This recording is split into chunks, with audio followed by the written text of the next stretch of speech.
आम्ही जरा गरीब राहिले तर तिचा फायदा कोणी घेतात? पॉलिटिशियन घेतात. आतापर्यंत आमच्या जवळ मी भारतात मध्ये 7,000 मुलं समजले. 5 ते 7% क्रिमिनल लाईन पर जातात. कोथरूडच्या गँगमध्ये त्याला दिसतात.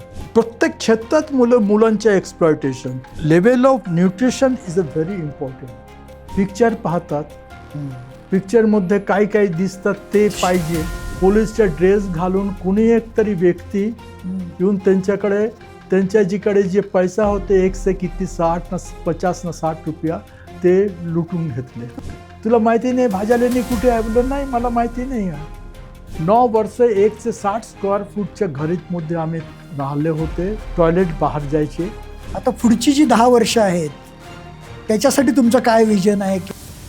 म्हणजे वय आता सिनियरिटी लेवलमध्ये प्रवास करता आहे.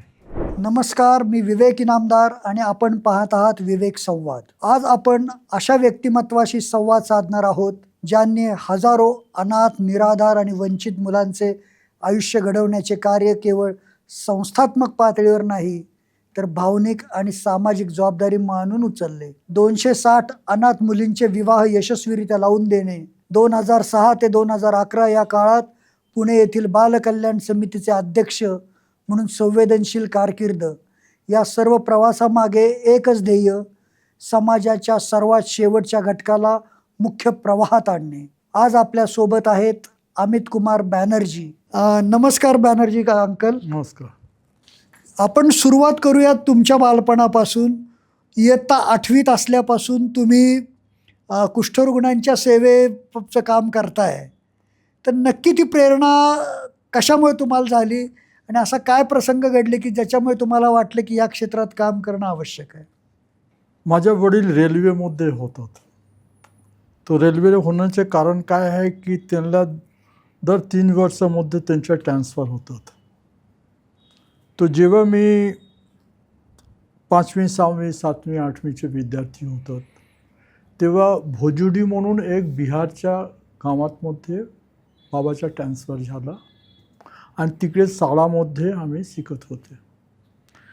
ते शाळामध्ये एक स्काउट म्हणून एक विंग होतात. स्काउटमध्ये आम्ही सगळे तेव्हापासून जॉईन झाला होतं.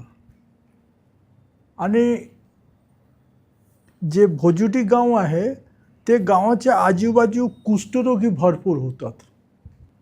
तो कुष्ठरोगी म्हणे अस्पृश्य आहे, कोणी टच करणार नाही.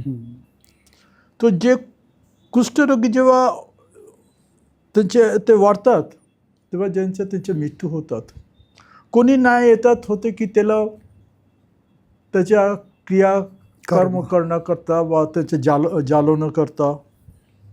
तर आमचे जे स्काउट टीम आहे ते हे काम करायचे. तेव्हापासून मनातमध्ये एक प्रश्न आहे की ह्यांच्यासाठी कोण आहे. आज आम्ही स्काउटमध्ये आहे म्हणून हा करतात, नाही तर ते पडणार, पचणार, गलणार. हा परिस्थिती एक माझ्या आयुष्यामध्ये मोठा इम्पॅक्ट झाला आहे. दुसरा आहे की माझा एक ॲक्सिडेंट झाला होता आणि ॲक्सिडेंटमध्ये मला काय झाला, 3 प्रॉब्लेम झाला होता. एक आहे स्पीच गॅप, स्टॅमरिंग ज्याला म्हणतात. दुसरा आहे की जरा तुमच्याबरोबर मी बोलतात तो सिक्वेन्स माझ्या लॉस होतात. पुढच्या काय बोलायचे गॅप, टोटली गॅप होतात. तिसरा आहे की 4-5 माणूस पाहिले की माझ्या मनात असं होतं की माझ्या छाती एकदम कोणी दाबतात, कोणी एकदम मला श्वास बंद होतात, असा परिस्थिती. आणि माझ्या बाबा मला बरेच डॉक्टरकडे घेऊन गेले, ट्रीटमेंट केली आणि हे ट्रीटमेंट 2 वर्ष करता होतात. हळूहळू मी स्पोर्ट्स आणि योगाच्या माध्यमातून हा प्रॉब्लेम ओव्हरकम केला. आणि शिक्षणमध्ये जे कमी डिमांड झाला होता ते परत रिवाईव्ह केले. आणि तेव्हा 11वी होते हायर सेकंडरी, हां. आत्ता 12वी आहे. तेव्हा 11वी बोर्डाची चांगला परीक्षा नंबर आहे. घेऊन मी पास झाला. तो हा मनामध्ये कॉन्फिडन्स झाला. पण जेव्हा मी ग्रॅज्युएशन वा पोस्ट ग्रॅज्युएशनमध्ये गेले, तुम्ही रांचीला जेवियर मध्ये केलं ना? रांची जेवियरमध्ये मी होतात आणि Xavier Institute of Social Science मी पोस्ट ग्रॅज्युएशन केले ग्रामीण विकासमध्ये. तेव्हा माझ्या मनामध्ये ग्रामीण विकासाचे कार्यक्रम, तेव्हा मनामध्ये एक प्रश्न निर्माण झाला, तर माझ्या बाबा माझ्याबरोबर नाही होतात. तो मी एक डिसेबल मुलं बरोबर मी होतात, सारखा माझ्या मुलातून लार्वा पडायचे, सारखा मी डिसेबल मुलं म्हणून होतात, पण माझ्या वडील होतात म्हणून म्हणजे तेव्हा माझ्या मनात मध्ये आले, ज्यांच्या आई वडील नाही आहे त्यांच्या परिस्थिती काय होतात. तेव्हा माझ्या मनात मध्ये होते की नोकरी नक्की मला करायची, पण त्याच्यापेक्षा हा क्षेत्रामध्ये जाऊ जिथे माझ्या कामात गरज होणार. ते म्हणून हा क्षेत्रामध्ये मी आले. हा माझ्याकडे मोठं प्रेरणा माझ्या बाबा होते आणि माझा स्काउट. एक ग्रामीण विकासाचं तुम्ही सायंटिफिक शिक्षण घेतलं तिथं, ग्रामीण व्यवस्थापन, ग्राम विकास, तर त्याच्यामुळे तुमच्या दृष्टिकोनात काय बेसिक बदल झाले? बघा, ग्रामीण विकास म्हणजे काय, ग्रामीण मॅनेजमेंट म्हणजे काय, हा संपूर्ण एक प्लॅनिंग बेस्ड स्टडी. आणि प्लॅनिंग कशासाठी, एक मॅनेजमेंट स्ट्रक्चर डेव्हलप करण्यासाठी. आणि ग्रामीण क्षेत्रामध्ये टार्गेट पॉप्युलेशन आयडेंटिफाय करणं आणि टार्गेट पॉप्युलेशन आयडेंटिफाय करून त्यांच्याकरता कुठला उपयोगी कर्मोपयोगी कार्यक्रम निर्माण करला पाहिजे.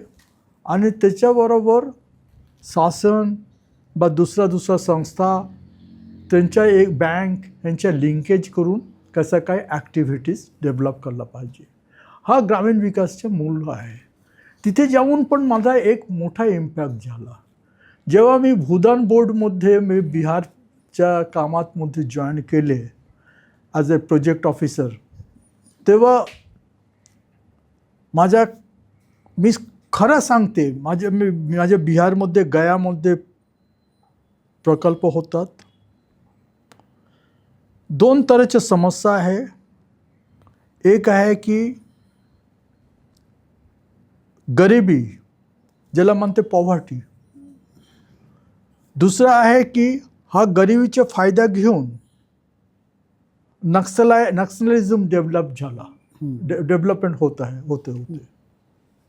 तो हा परिस्थितीला एन्काउंटर करण्यासाठी कसं काय मॅनेजमेंट प्लॅनिंग करणं आवश्यक आहे. तेव्हा मी एक चांगला मॅनेजमेंट प्रिन्सिपल डेव्हलप होते की हा ग्रामीण विकास फक्त 1 वा 2 व्यक्तीच्या हे नाही आहे.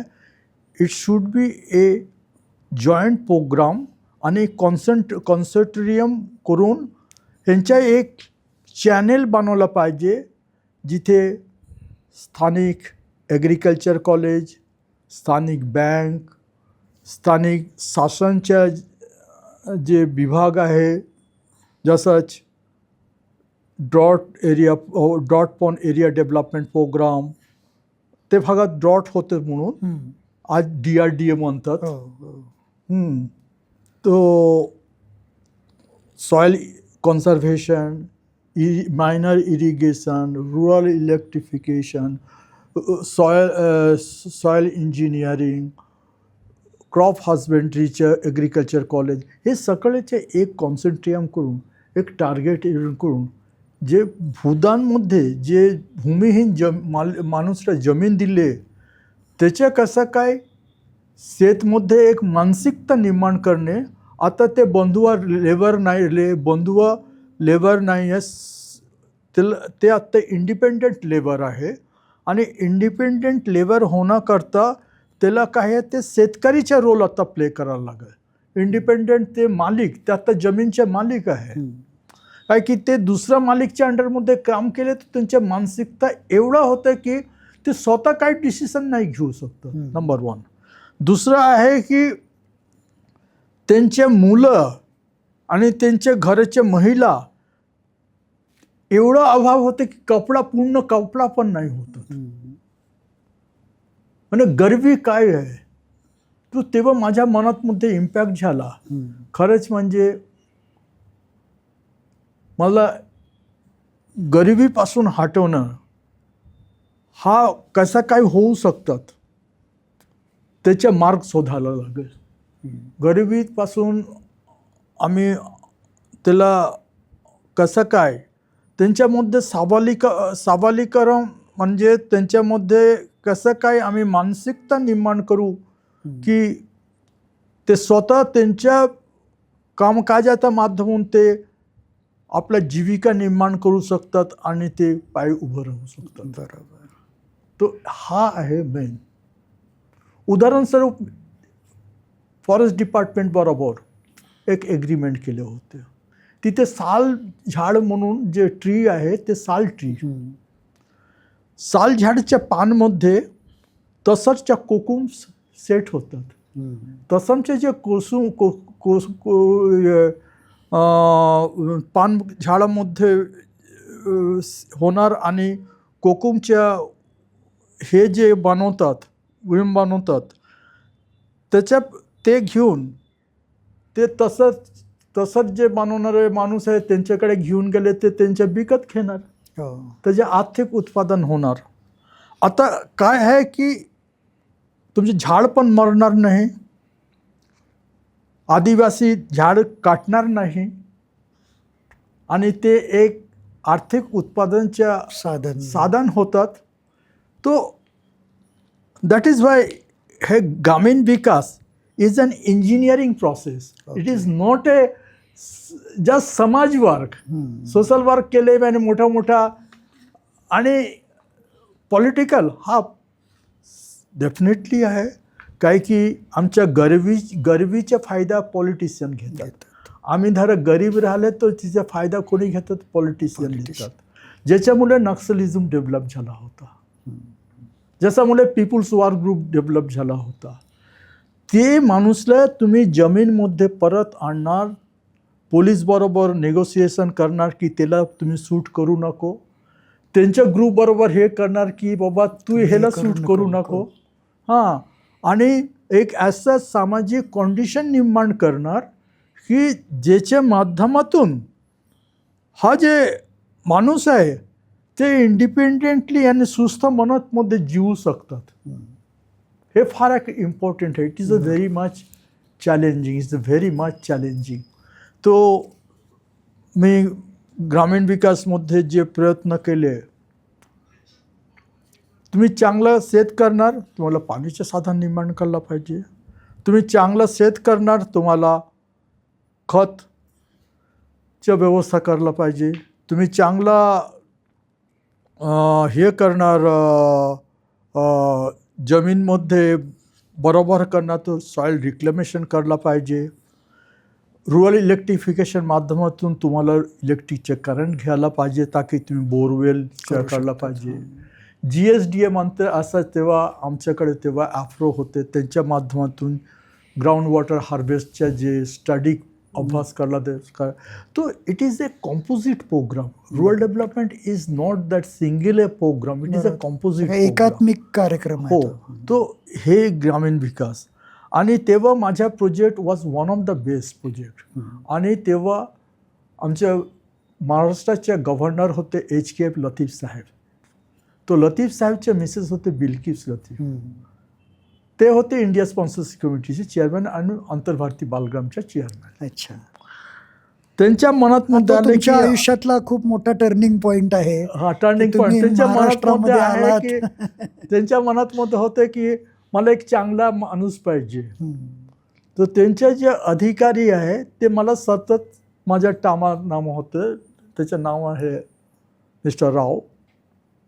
तो मी म्हणले सर मैं तो रहने वाला हूँ कलकत्ता और मेरा रांची और बिहार मेरा है, तो तुम्हाला एक मी असं कसं काय, माझ्या आई वडील आहे, माझा भाऊ आहे, माझ्या बहीण आहे, सगळं आहे, सगळं सोडून कसं काय महाराष्ट्रात येणार.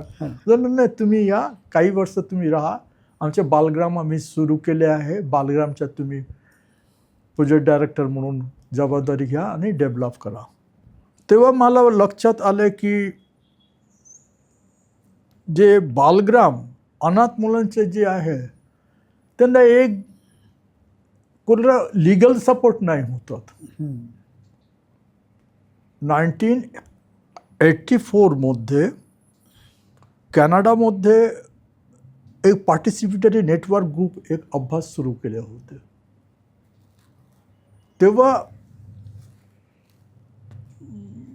राजेश टँडन होते, भारताच्या इंडियन स्कूल ऑफ सोशल वर्कच्या दिल्लीच्या. जुलियस नारारे जो नायजेरियाचे प्रेसिडेंट पण होते ते पण ते ग्रुपमध्ये होतात. जिम बिल होतात. भरपूर माणूस ते अभ्यासामध्ये होतात. आणि ते अभ्यासामध्ये आणखीन एक ग्रुप जे डेव्हलप केले आहे, राईट ऑफ द चिल्ड्रन. तेव्हा हे जे राईट ऑफ द चिल्ड्रन आज जे एन्जॉय करतात त्याच्या ॲक्च्युली सुरुवात कॅनडापासून झाला होता. आणि त्यांच्यानंतर तुमच्या वरेच जेनेव्हा कॉन्व्हेन्शन, नंतर हे प्रत्येक जगातमध्ये तुम्हाला चायना कॉन्व्हेन्शनमध्ये लास्ट जे होते चायना कॉन्व्हेन्शन ते होते. आता भारत सरकार पण राईट ऑफ द चिल्ड्रन मान्य केले. आणि तेव्हा मी इनिशियली जे अभ्यास ग्रुप होते त्याच्यामध्ये मी होतात. क्या बात आहे. अभ्यास ग्रुप होतात. आणि मला असं समजले की they need right, they should not be exploited. हा जे एक्सप्लॉयटेशन प्रत्येक क्षेत्रात मुलांच्या एक्सप्लॉयटेशन, चाइल्ड लेबर म्हणा, चाइल्ड सेक्सुअल ॲब्यूज म्हणा, चाइल्ड ड्रग ट्रॅफिकिंगमध्ये म्हणा, कुठे तुम्ही बघा घरकाम, हे सगळे मुलांचे हे होतात. आणि माणूसच मनात असतं, अरे काय थोडंसं जेवण द्या ना, जेवण दिलं काही सगळं ठीक आहे. एक चांगला मानसिक स्थितीमध्ये त्यांच्या मनातमध्ये असा भावना व्हायला पाहिजे की चाइल्ड इज सिक्युअर्ड, त्यांच्यावर काही दबाव नाही आहे. दुसरा मुलीसारखा त्यांच्याकडे अधिकार आहे. आईवडीलचे मुलं जसा त्यांच्या गरज ते आईवडीलला बोलतात, त्याला पण कोणीतरी माणूस राहिला पाहिजे त्यांच्या गरज ते सांगू शकणार, त्यांचं पालकत्व सांभाळणार, पालकत्व सांभाळणार. हा जे कॉन्सेप्ट, हा कॉन्सेप्टच्या वर मला इम्पॉर्टन्स वाटते आणि ह्याच्यावर काम करणार. आणि मी तुम्हाला पहिला सांगितले होते की 4 मुद्दा मुलांच्या विकासासाठी फार इम्पॉर्टंट आहे. पहिला मुद्दा आहे की सॅनिटेशन आणि हायजीन. महाराष्ट्रामध्ये मी बरेच संस्था फिरले होते 90ला. आणि तुम्हाला आश्चर्य वाटणार, सॅनिटेशन लेवल एवढा बिकट होतात. आणि तुम्हाला बोललं होतं ना की दिवाळीमध्ये गोधडी धुले, पुढच्या वर्ष परत गोधडी धुतले. बोललं आमच्या हा सॅनिटेशनचा लेवल आहे. वर्षातून एकदाच द्यायचं. वर्षातून एकदा व्हायचे. आज तुम्ही हॉटेलमध्ये पण जा, पहिला दिवस कोणी चादर वापरली तर दुसरा दिवस तुम्ही हॉटेलमध्ये गेले, तुम्ही म्हणणार की हे बाबा चादर चेंज करून दे, मला दुसरा चादर पाहिजे. स्वच्छ चादर पाहिजे, स्वच्छता. तर हे फार इम्पॉर्टंट आहे. तुम्ही जे कपडा वापरतात ते जे स्वच्छ व्हायला पाहिजे. तुम्ही जिथे राहतात तिथे स्वच्छता राहायला पाहिजे. दुसरं आहे जेवण.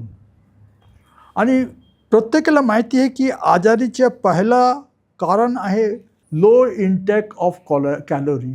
जे कॅलरीज पाहिजे, जे स्टँडर्ड जेवण पाहिजे, जेवढं भाजीपाला पाहिजे, जेवढं दूध बा दुसरा पाहिजे. आणि आमच्या अनाथाश्रममध्ये तुम्ही बघा प्रत्येक स्टँडर्ड दूध आहे, व्हेजिटेबल आहे, प्रत्येकाच्या म्हणजे क्लीननेस तुम्ही येऊन पहा. भाज्या बालगृहामध्ये तुम्ही येऊन पहा, लेवल ऑफ क्लीननेस किती आहे. तुम्ही येऊन सांगा की माझ्या मिसेस बोलते की तुम्ही you should learn from your बालगृह. हा खरंच परिस्थिती आहे. Level of nutrition is a very important. दुःखाचे विषय आहे 90% माणूस भारतात तिथे मध्ये त्याला आजारी. कॅलरी बाबतीत जास्त काही माहिती नाही आहे. आणि हा कॅलरीमध्ये मिनिमम 2000, 2200, 2400 कॅलरी व्हायला पाहिजे.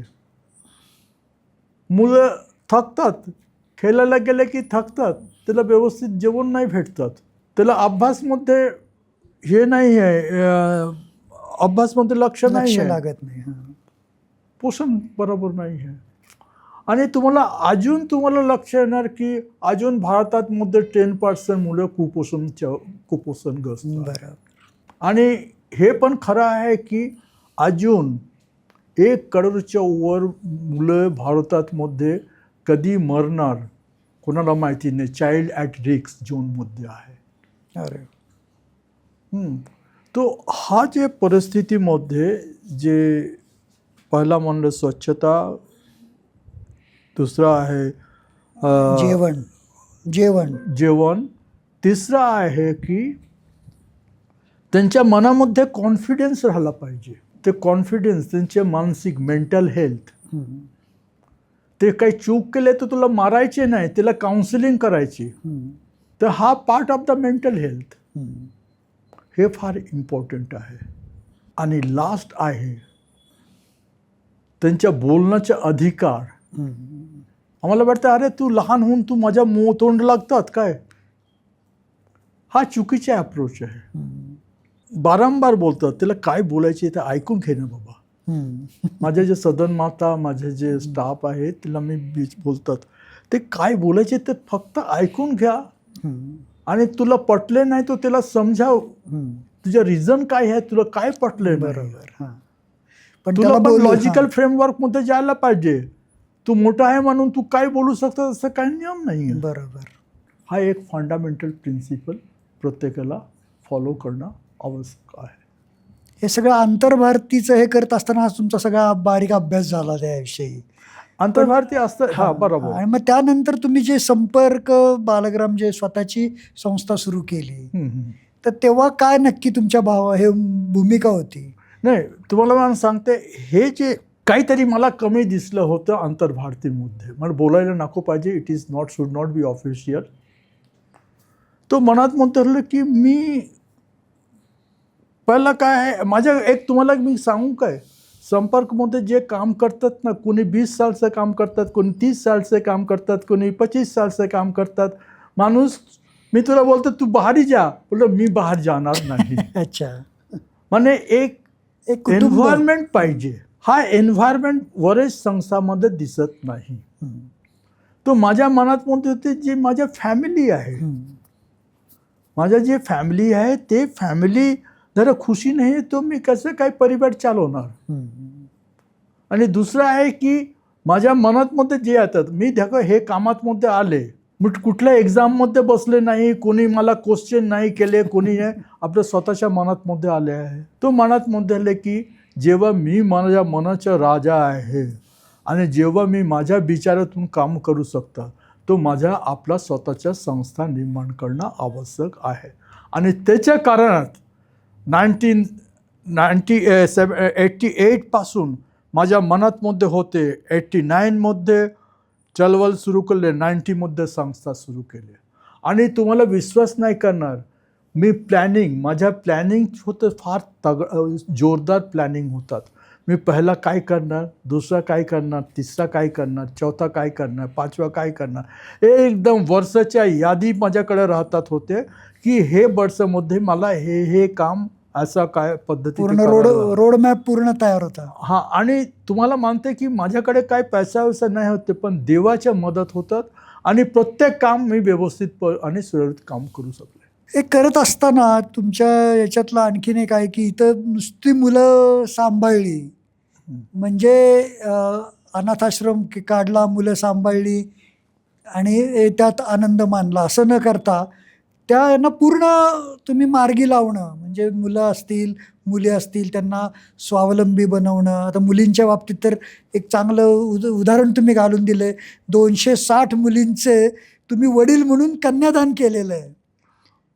तर काय भावना त्यावेळेला तुमच्या असतात? शासनच्या एक प्रॉब्लेम होतात की शासन 18 वर्षापर्यंत सांभाळतं होतं. 18 वर्षानंतर ते संस्थाहून बाहेर तुम्ही पडायचं. जाऊ शकता. लहान मुलं राहते, तुम्ही कसा पद्धती तुम्ही मॅनेज करा. जास्त काही मेहनतचे नाही नसते. आहे. फक्त तुम्हाला अटेन्शन तुमच्या 100% देणं. अटेन्शन राहिला पाहिजे. पण जेव्हा मुलं ॲडोलेशन पिरियडमध्ये येतात 16-17, त्यांच्या स्वतःच्या भावना निर्माण होतात, त्याची स्वतःच्या मानसिकता निर्माण होतात आणि त्यांच्यामध्ये मानसिक गरज भरपूर निर्माण होतात. आणि जेव्हा 18 वर्षाहून संस्थाचे बाहेर जातात, खरंच म्हणजे ते एक अंधकार स्थितीमध्ये प्रवेश करतात. आणि ह्याच्या कारणमध्ये काय होते, 50% मुलं जे सक्सेस होतात, बाकी 50% मुलं सक्सेस नाही होतात. आणि मला दुःख वाटते की 5 ते 7% क्रिमिनल लाईन पर जातात. कारण पैशाची गरज आहे. पिक्चर पाहतात, पिक्चरमध्ये काय काय दिसतात ते पाहिजे. झटपट पैसा मिळवण्यासाठी मानसिक रिक्वायरमेंट तयार होतात. कोणी एक गँग बरोबर जॉईन केले. उदाहरणस्वरूप मी देतात, मी पहिला दिवसपासून प्रत्येकाच्या माझ्याकडे 10वी शिकले आहे. नंतर त्याला एक कोर्समध्ये पाठवले. काही दिवस नंतर मी आमचे एक सर आहे, त्याला विचारले, सर तो मुलाच्या खबर आणून द्या, माझ्याकडे काहीतरी कानात आले आहे. हो सर, ते पुण्यामध्ये त्याला ट्रेनिंगमध्ये पाठवले होते. आता तर सर कोथरूडच्या गँगमध्ये त्याला दिसतात. अरे बापरे. तुम्हाला आश्चर्यजनक ना, मी परत 2-4 माणूस पाठवले, तिकडून ते मुलाला आणले, त्याला भरपूर समजले, परत ते कोर्समध्ये पाठवले. आज ते एक सरकारी पदावर काम करतात आणि चांगला पदावर काम करतात. भरपूर पैसा 60-70-80 हजार रुपये पैसा कमवतात आणि सुख आहे. जे परिस्थिती होतात की त्याला नोकरी व्यतिरिक्त कुठला ऑपॉर्च्युनिटी नाही आहे. पण मुलींच्या सोपं होतात. काय की तुम्हाला माहिती आहे की आमच्याकडे जे आमचे बालग्राम संपर्क, बालग्राम भाजे इथे दुसरा आमच्या केंद्र आहे. जवळजवळ भारतामध्ये 9 केंद्र आहे फक्त मुलं सांभाळण्यासाठी, अनाथ मुलं सांभाळण्यासाठी. अनाथ ज्याला ऑर्फनेज म्हणतात, आमच्या आहे. आणि हा केंद्रामध्ये जे मुली आमच्या प्रवेश करतात, ते मुली भरपूर त्यांच्या प्रॉब्लेम होतात. प्रॉब्लेम काय की त्यांचे जे एज्युकेशन लेवल होतात, एवढा त्यांच्या मानसिक हे ब्रेन होतात. ब्रेन म्हणजे त्यांच्या नॉलेज होतात. त्याला आम्हाला वाटते की 10वीच्या वर त्याला जाणारं शक्य नाही आहे. आणि काही काही मुली चांगला अभ्यास करतात, ते ग्रॅज्युएशन, पोस्ट ग्रॅज्युएशन केले, नर्सिंग केले, हॉटेल मॅनेजमेंट केले, ते चांगल्या परिस्थितीमध्ये येतात. तो आतापर्यंत आमच्या जवळजवळ मी भारतामध्ये 7,000 मुलं सांभाळले आहे. आणि हे जे महाराष्ट्रात मध्ये जे 260 मुलींच्या मी लग्न दिले आहे. इथे एका मुलीचं लग्न करणं सुद्धा आई बापाला किती जड जातं. तो 260.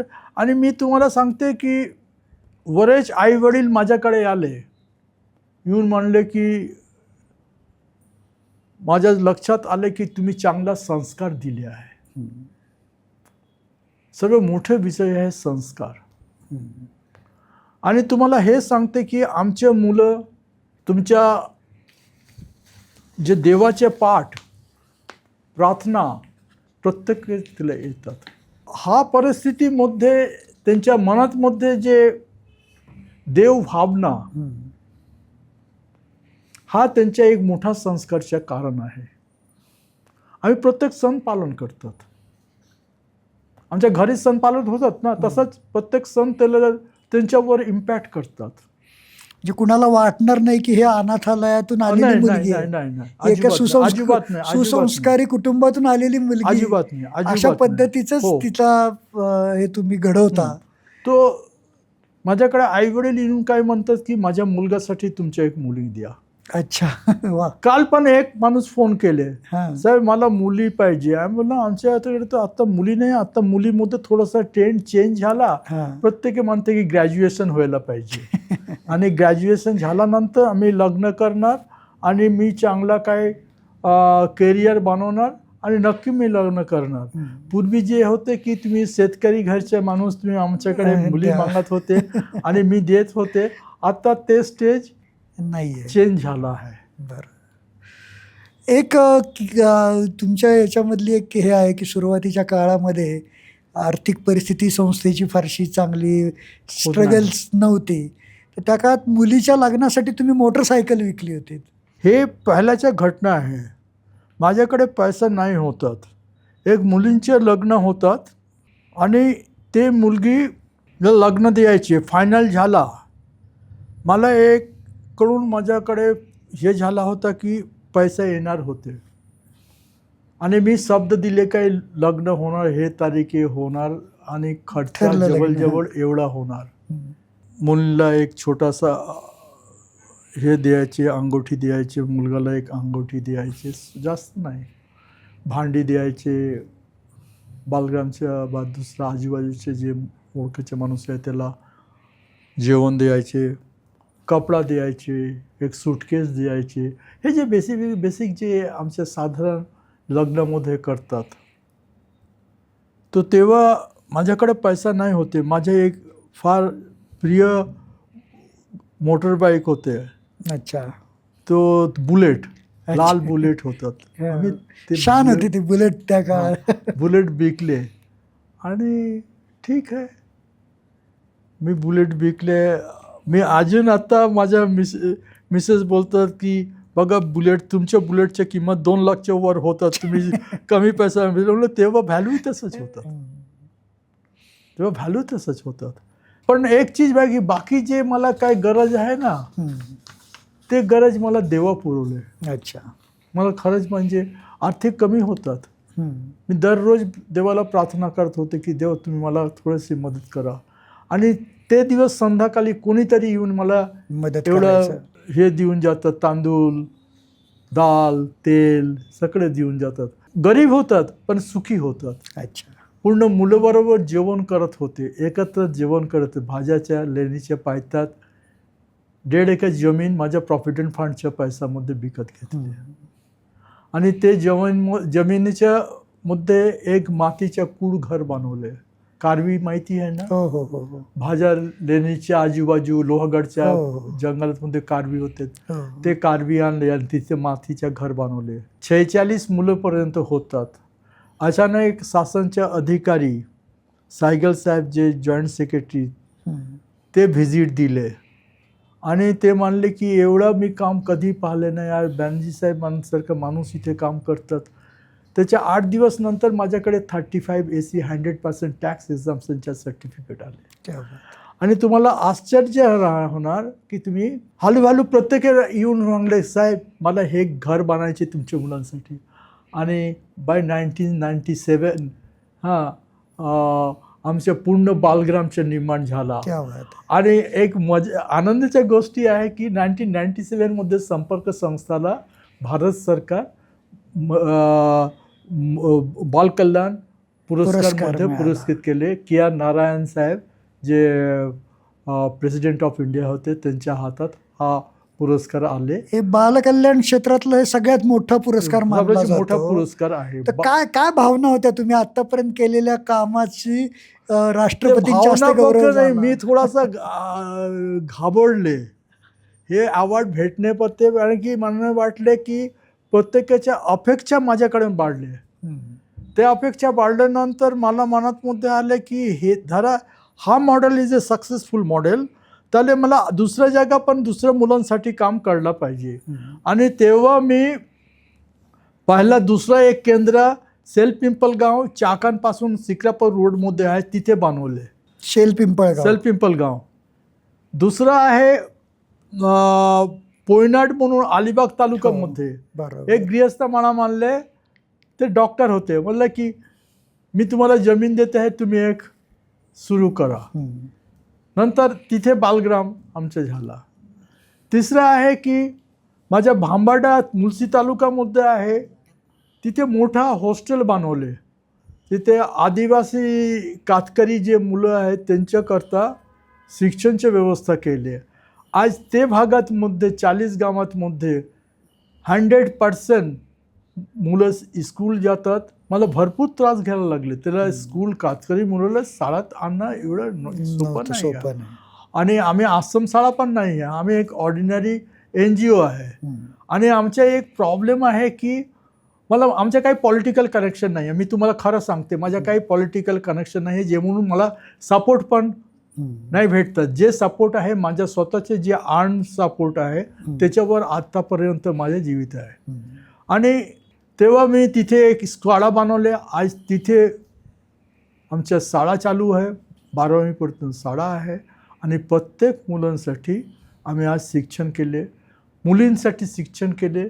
एकदम व्हिजिट द्या, भांबाडा गाव, तालुका मुळशी, आंबोनाच्या जवळ, तुम्ही तिथे जाऊन व्हिजिट करा. तुम्ही पाहणार किती कातकरी मुलं, 350 कातकरी मुलं हॉस्टेलमध्ये राहतात. आणि त्याच्या मी शिक्षणच्या पूर्ण व्यवस्था केली आहे. जेवण पण आमच्या जबाबदारीमध्ये आहे. आणि त्याच्यानंतर बालासागर जे लोणावळ्यापासून 20 किलोमीटर दूर आहे, सहारा आंबिवलीच्या रोडमध्ये आहे, तिथे माझ्या व्यसनच्या मुलांकरता आश्रम आहे. कामाठीपुरा आहे, बुधवार पेठ पुण्यामध्ये आहे. तिकडेचे मुलं आमच्या इथे शिकतात. आणि तुम्हाला मानणार की प्रत्येक मुलं एवढा स्ट्रॉंग आहे, अभ्यासमध्ये चांगला आहे आणि आता चांगला प्रगती नोकरीमध्ये आहे, चांगला म्हणून परदेशातमध्ये पण आहे. तो तुम्हाला म्हणायचे की हे जे महाराष्ट्रामध्ये माझं एक केंद्र आहे इथे पण, गणपतीपुळं, रत्नागिरी जिल्हा, आणि मलोली केंद्र आहे. मलोलीमध्ये हॉस्पिटल आहे, 12वीपर्यंत इंग्लिश मीडियम शाळा आहे. पैसा नाही, फक्त त्यांच्या वार्षिक फीस होते 6,000, 7,000, 8,000, 10,000. 11वी 12वी 10,000. इंग्लिश मीडियम आहे. मलोलीमध्ये ITI आहे, one of the best ITI आहे. आणि महिला बचत गट आहे. आज तिथे पतपेढी चालवतात आहे. आणि जवळ तालुक्याच्या बरेच महिला त्याच्याबरोबर जुळल्या आहे. कुठला राजकारणच्या माणूस नाही आहे, महिला चालवतात आणि एकदम व्यवस्थित चालवतात. एक पुणे बालकल्याण समितीचं अध्यक्षपद तुम्ही अनेक वर्ष 2005मध्ये मला नियुक्त केले. महाराष्ट्र शासनाच्या JMFC judicial magistrate first class दर्जाच्या पद होतं. आणि मी पुणे जिल्ह्याच्या अध्यक्ष म्हणून माझा निवड झाला होता. मी त्यांच्याबरोबर 2011पर्यंत जुळले होते. एक थोडंसं न्यायालयीन पद्धतीचं याचं कामकाज असतं, त्यात अनेक आव्हानात्मक आणि कठीण भावनात्मक असे अनेक प्रसंग तुमच्या याच्यात आले असतील, तर त्यातलं काही असं एखादं उदाहरण सांगता येईल का की जिथे कस लागला? पहिलं तर उदाहरण सांगते की जे मुलं दत्तक पद्धतीमध्ये जातात त्यांच्या जे इनिशियल सर्टिफिकेट, तर जे ऑर्फन चाइल्ड आहे त्यांच्या प्रमाणपत्र देतात हा बालकल्याण समिती. दुसरं आहे जे 18 वर्षाच्या खालच्या मुली वेश्यावृत्ती करण्याकरता जे येतात त्याला पोलीस घेऊन आणतात, सुटका करतात, त्यांच्या पुढचे जे पुनर्वासन, त्यांच्या उपर जे न्यायप्रमाणे जे व्यवस्था ग्रहण करणे आणि त्यांच्या पुढचं संगोपन, त्यांचे पूर्ण रिहॅबिलिटेशन, तो हे सगळे बालकल्याण समितीच्या वर आहे. तिसरं आहे की बालकामगारच्या वर जे न्यायसंगत जे विचार होतात ते विचार हा बालकल्याण समितीमध्ये होतात. त्याचे विचार तुमच्या हे मध्ये नाही होतात, लेबर कोर्टमध्ये नाही होतात. तर बालकल्याण 18 वर्षाच्या खालचे हे बालकल्याण मुलं असतील ते याच्यात बालकामगार. आणि मी जे जास्त काम महाराष्ट्रामध्ये केले काय की जास्त मुली बंगाल, उडीसा, आसाम इथून सगळे ट्रॅफिकिंग होऊन बुधवार पेठ महाराष्ट्रात बरेच जागामध्ये जातात. आणि मी माझ्या भाषाचा थोडासा सपोर्ट आहे म्हणून माझ्याकडे सगळे केस येतात. येत होते आणि आम्ही सगळे केस सॉल्व करण्याची जबाबदारी माझ्यावर राहतात. आणि ह्याच्यामुळे जे दुसरं राज्याचे पोलीस दुसरं राज्याच्यावर संबंध निर्माण करणे, त्याच्याबरोबर काम करणे, हा जे ऑपॉर्च्युनिटी ते मला भेटले होते. तो बालकल्याण समितीमध्ये उदाहरणस्वरूप मी एक केस सांगतात. एक मुली जे माझ्याकडे आले त्याला घर परत पाठायचे जवळ 1 महिन्यानंतर. ते मुली आणले होते साताराहून. आता ते बालकल्याण समितीच्या ताब्यामध्ये आले आहे.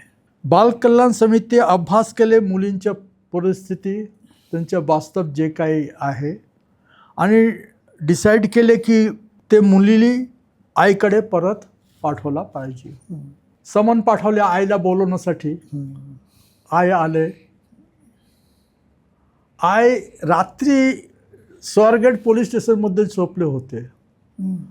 दुसऱ्याकडून ते 200 रुपया उधार घेऊन मुलीला सोडायला आले होते. ते बाई रात्री कुठे जाणार?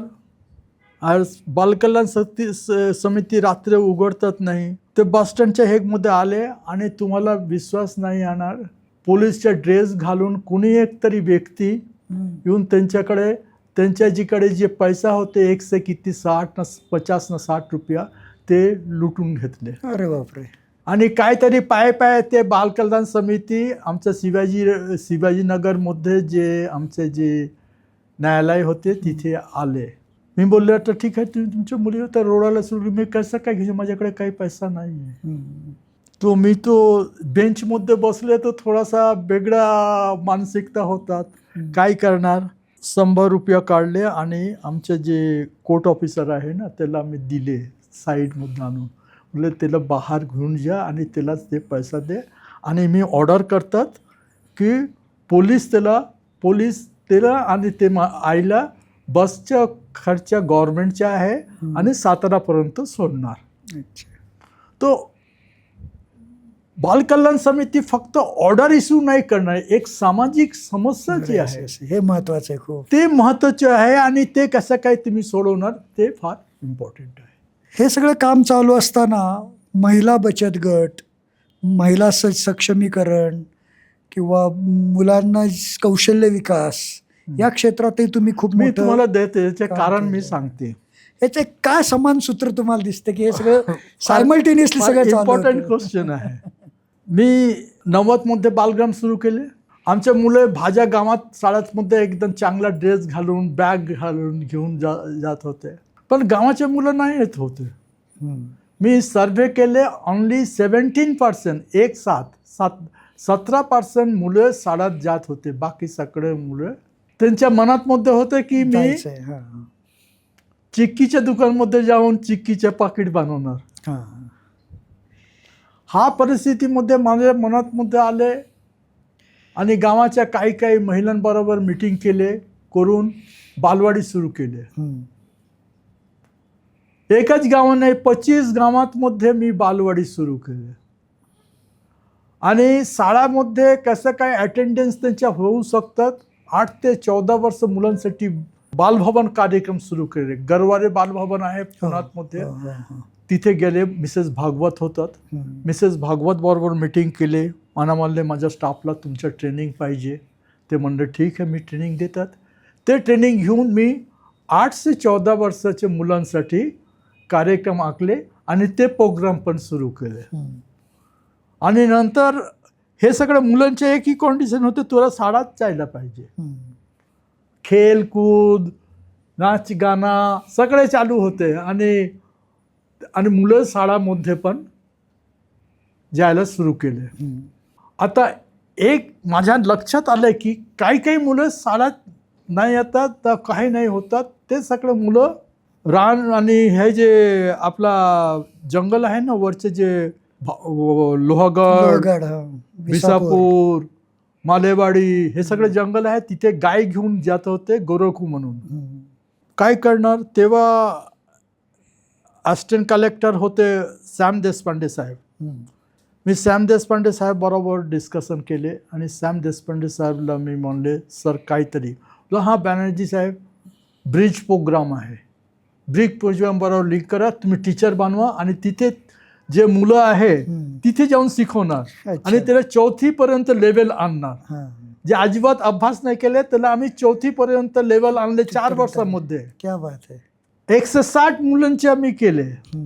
आता हे सगळे मुलं 15, 16, 17 वर्ष झाला. आता काय करणार, तिथे बोलते मी 5वी मध्ये भरती होणार नाही, लहान लहान माझ्या भाऊ बरोबर मी शिकणार नाही, तो काय करायला पाहिजे. तेव्हा माझ्या डोक्यामध्ये आले व्यावसायिक प्रशिक्षण सुरू केलं पाहिजे. करणं. तुमचे क्वेश्चन होते ITI बी चालवतं का. हो.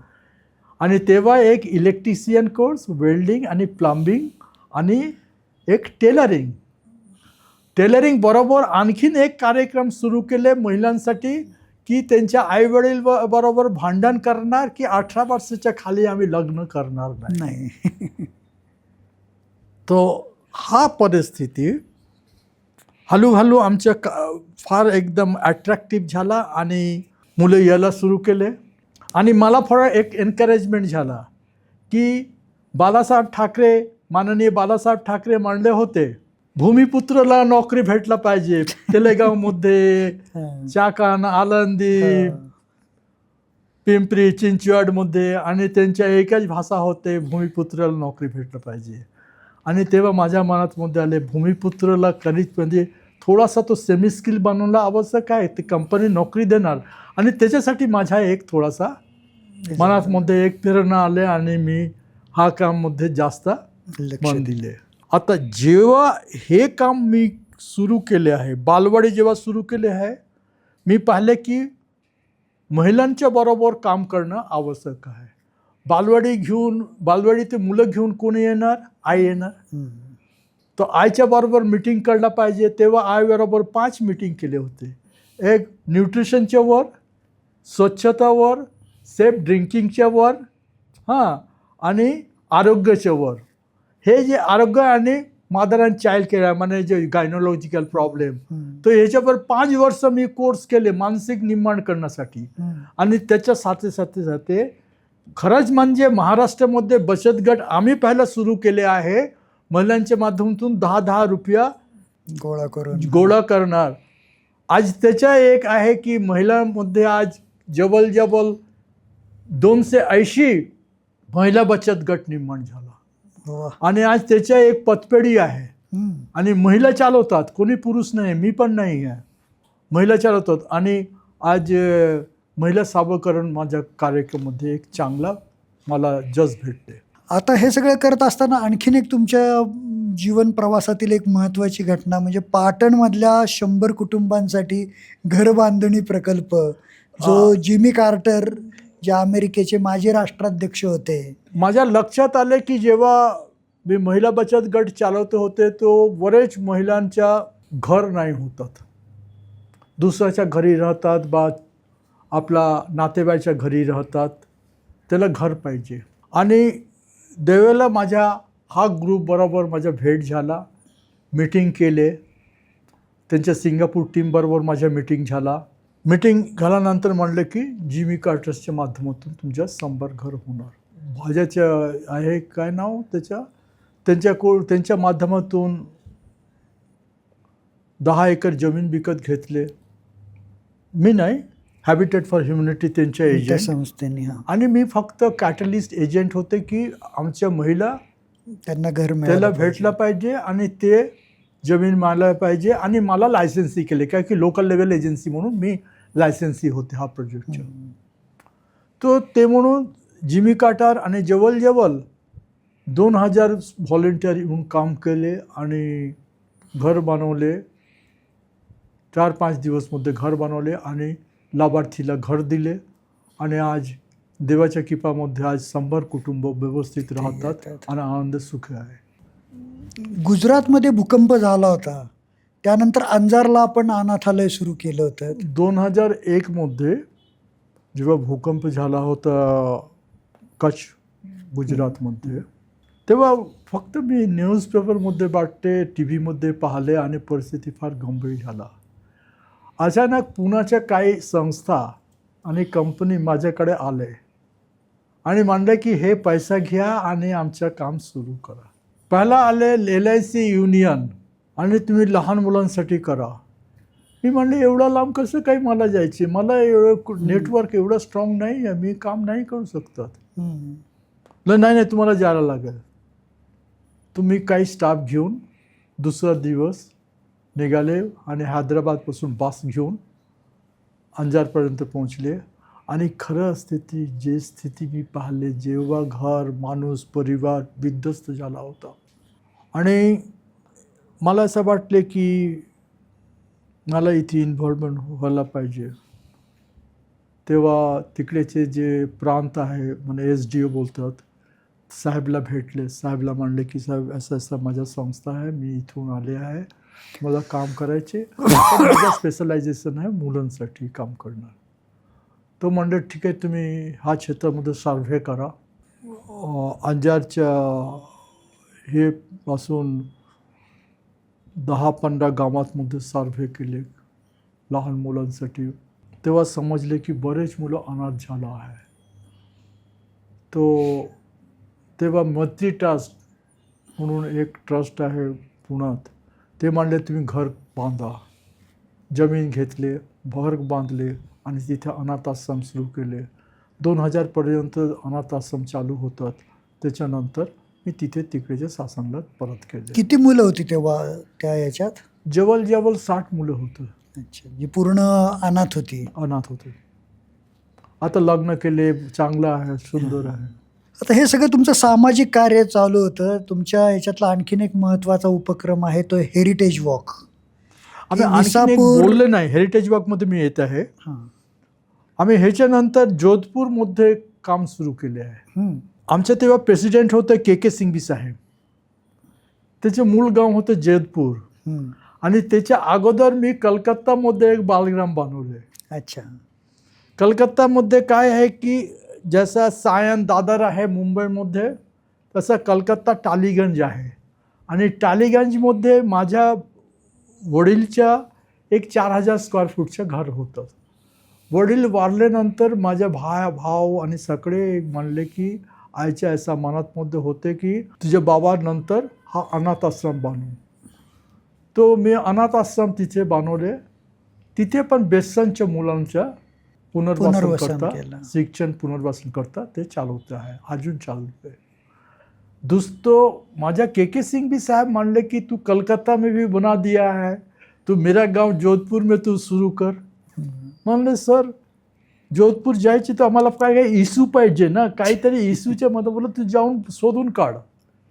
तिथे जाऊन मी शोधून काढले की हे जे टाईल आम्ही यूज करतो मार्बल, ते मार्बल जे काम करतात, जे काढतात, त्याच्या वय 40, 45, 50, 55 मध्ये ते वाढतात. बिकॉज त्याच्या नाकातमध्ये स्टोन डस्ट जातात. तर त्यांच्या जे अनाथ मुलं आहे त्यांच्या शिक्षण काय की ते मुलांमध्ये आईमध्ये पण तसंच आहे की बाप सारखं ते खानमध्ये जाणार आणि खानमध्ये जाऊन ते मार्बलचे काम करणार.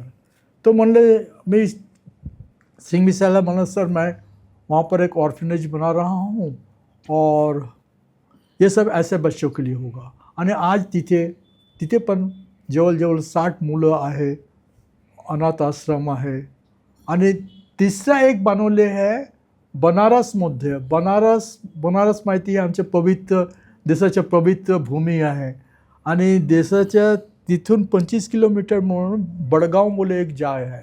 आणि तिथे एक छोटासा लहानसा गाव निघू, तिथे पण आज जास्त मुलं नाही आहे, 20 मुलं आहे सुरू केले आहे अनाथ मुलांच्या. आणि हे जास्त आहे शेड्यूल कास्ट कम्युनिटीचे मुलं आहे. म्हणजे त्यांच्या शैक्षणिक विकास करण्याकरता हेच आम्ही केंद्र चालवतात.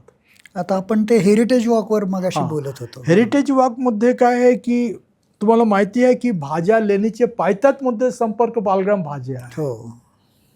पहिला माझ्या मनात आलं की मी त्याच्या अगोदर एक सांगते, मी मुंबईमध्ये होते, कांदिवलीमध्ये एक कुटुंब बरोबर होते. ते म्हणजे तुम्ही कुठे राहतात? मी म्हणले भाज्या लेणीचे पायथ्यात. भाज्या लेणी कुठे आहे? म्हणलं तू मराठी माणूस आहे, मुलगा आहे, तू शाळांमध्ये शिकतात, तुला माहिती नाही भाज्या लेणी कुठे आहे? बोललो नाही मला माहिती नाही आहे. लोहगड किल्ला माहिती आहे? बोललो नाही आहे. कार्ला लेणी माहिती आहे? नाही आहे. तो मला प्रश्न झाला की आमच्या देशातमध्ये, आमच्या राज्यातमध्ये यांचा प्रचार नाही आहे. दुसरं आहे की मला पहिला मी एक मराठीमध्ये पुस्तक लिखले आहे, भाज्या लेणीचे इतिहास. आणि त्याच्या सेकंड स्टेजमध्ये माझ्या मनातमध्ये आले आहे की हे तुम्हाला माहिती आहे की स्पेनमध्ये टोमॅटो कार्निव्हल, हे कार्निव्हल, व्हेनेझुएला कार्निव्हल, हे कार्निव्हल मला वाटलं की एक असं लोकेशन आहे, भाज्या लेणी, लोहगड किल्ला, बिसापूर किल्ला, हां, तो ह्याच्या एक हे करून समीकरण करून आम्ही एक कार्निव्हल सारख्या बनवणार. पण आमच्या कार्निव्हल होणार आमच्या हेरिटेज बेस. आणि पहिल्या वर्ष आले होते जवळजवळ 4,500 ते 5,000 माणूस आमच्या हे मध्ये भेटले. हे आमचे हेरिटेज कार्निव्हल कसं काय झालं माहिती आहे? तुम्ही निघाले तर तुम्हाला तुतारी, तुम्हाला हे जे पाठीमध्ये म्हणतात काय म्हणतात, हे पोतराज, हे जे आमचं जे ट्रॅडिशनल जे आहे. पुढे गेले काय फोडा, पुढे गेले काय शिवाजी महाराजच्या वर हे आणि कुठेतरी गेले तो डॅन्स, हे आपला कोकणचा डॅन्स, हे प्रति हे मध्ये जेवणमध्ये काय आहे की आले काय तुम्हाला शेंगदाणा भाजलेला, कर्जतमध्ये हे बॉईल शेंगदाणा, पाव, वडापाव, असं पूर्ण जेवण. नाश्त्यामध्ये भाकरी, पिठला, भरलेलं वांगीच्या भाजी, बुंदी, हे जे आमच्या मराठी कल्चरमध्ये हे पूर्ण तुम्हाला. आणि मक्का, मध्य राष्ट्रामध्ये मक्का, हे जे एक आमचे जे एक कल्चरल जे आमचे जे आहे. हां, आमच्या गावाचे माणूस असं तुमच्या हे चालवतात, गावामध्ये आमच्या जे हे देतात रंगोली टाईपच्या हे जे देतात, हे सगळे एकदम पॅटर्नमध्ये केले होते. आणि हे जे आमचे हेरिटेज आहे, हे हेरिटेज आम्ही दाखवण्याचे प्रयत्न केले. आणि त्याचबरोबर भाज्या लेणी फिरणे, लोहगड फिरणे. आणि तेव्हा आम्ही एक रेज्युलेशन घेतले, युनेस्कोमध्ये आम्ही यांच्या नोंद करू. आणि ते युनेस्कोमध्ये जे नोंद करण्यासाठी जे प्रक्रिया व्हायला पाहिजे त्याच्या सिग्नेचर घेण्याचे कॅम्पेन आम्ही तेव्हापासून सुरू केले 7 वर्षापूर्वी. त्याचं फळ आता मिळालंय. आणि आज प्रत्येक वर्ष मी फ्रान्समध्ये, पॅरिसमध्ये जाऊन हेरिटेज आर्कोलॉजी वर्ल्ड हेरिटेज जे मध्ये ऑफिसमध्ये गेले होते, आर्कोलॉजी डिपार्टमेंटमध्ये गेले होते, दिल्लीमध्ये आर्कोलॉजिकल डिपार्टमेंटमध्ये गेले होते, मिनिस्ट्री ऑफ कल्चरल अफेअर्सबरोबर मीटिंग केले आहे. महाराष्ट्रामध्ये सायनमध्ये जे आर्कोलॉजिकलचे ऑफिस आहेत त्यांच्याबरोबर मीटिंग केले. बरेच जागा मी प्रयत्न केले. आज मी म्हणणार की महाराष्ट्र शासन जेव्हा हा प्रस्ताव बाकी किल्ल्याबरोबर जोडून ते केले, तर मला असं वाटलं की माझे जे प्रयत्न होतात 2013 पासून ते आज सक्सेस झाला. येस, खूप छान. आता एक सगळ्यात महत्त्वाचा प्रश्न म्हणजे तुम्ही हे जो काही व्यापण, हा जो काही मोठा संसार मांडलात, याला तुमच्या घरून कसं प्रतिसाद होता? तुम्ही वडिलांचंही सांगितलं, नंतर एक ते वडिलांच्या निधनानंतर तिथं हे केलं, ते संस्कार तर आहेतच तुमच्या फॅमिलीत. हे सगळे कामाच्या प्रेरणा माझ्या मिसेस रत्ना बॅनर्जीकडून माझ्याकडे आले आहे. माझ्या मिसेस रत्ना बॅनर्जी मला माझ्या प्रत्येक कंडिशनमध्ये हो म्हणले. मला हा करायचे हो, मला ते करायचे हो, मी इथे राहणार हो. आणि तुम्हाला विश्वास नाही होणार, 9 वर्ष 160 स्क्वेअर फूटच्या घरीमध्ये आम्ही राहिले होते. लोणावळ्याच्या खोनगेवाडीमध्ये एक छोटासा घरात राहते. टॉयलेट बाहेर जायचे, समजले ना. आणि त्याच्या अगोदर मी क्लास 1 लाईफ लीड केले होते. पण माझ्या मिसेस एक्सेप्ट केले माझ्या लाईफ. आणि भाज्या लेणीचे पायथ्यामध्ये बालग्राम तिथे राहायचे. म्हणजे प्रत्येक क्षेत्रात माझ्या मिसेसच्या सहकार्य. आणि तसेच माझ्या 2 मुले तसेच माझ्याबरोबर राहिले होते. आणि मला माझ्या एक मुलगा एक मुलगी वेल प्लेस्ड चांगला करतात. मुलगा पायलट आहे. चांगला आहे. सगळ्यात महत्त्वाचं असतं अशा कामाला की कौटुंबिक सपोर्ट, की तोच जर नसेल तर माणूस काही करू शकत नाही. तर हे खूप चांगलं हे आहे की रत्ना मॅडमसारख्या सहचारिणी तुम्हाला मिळाल्या आणि म्हणतात की यशस्वी पुरुषाच्या मागे जसा महिलेचा हे असतो तसं त्यांचा मोठा वाटा आणि ते याच्यामध्ये. माझ्याबरोबर काम करतात. हो हो हो 100% काम करतात. बरं. जेव्हा मी बालग्राम सुरू केलं तर माझ्याबरोबर लताताई पांडे पण होतात. लताताई माझे जसं मदत केले तसं माझ्या मिसेस दोन्ही हात दोन बाजू येऊन मी काम केले आहे. वा. आता शेवटचा प्रश्न विचारतो की आत्ता अनेक प्रयोग तुम्ही वेगवेगळे केलेत. सोशल इंजिनिअरिंग केलं, ग्रामीण भागामधलं इंजिनिअरिंग हे करून ग्रामविकासाला चालना दिलीत. आता पुढची जी 10 वर्ष आहेत त्याच्यासाठी तुमचं काय विजन आहे किंवा पुढच्या 10 वर्षात काय करायची योजना आहे तुमची? म्हणजे वय आता सिनियरिटी लेवलमध्ये प्रवास करता आहे.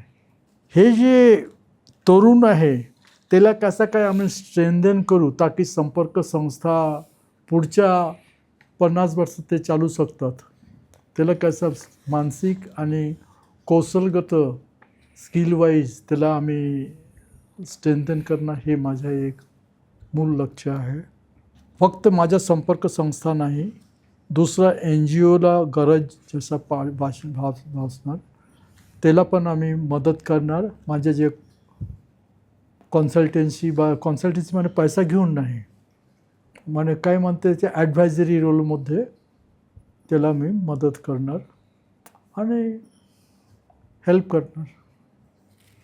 तर आपण या ठिकाणी आलात, आपला संपूर्ण जीवनपट, आपली विचारसरणी आणि आपण जे काही काम केलं ते आमच्या दर्शकांपुढे मांडलं, त्याबद्दल तुम्हाला खूप खूप धन्यवाद. धन्यवाद. मित्रांनो, आज आपण एका अशा व्यक्तिमत्वाशी संवाद साधला ज्यांनी केवळ संस्था उभारल्या नाहीत तर आयुष्य उभारली.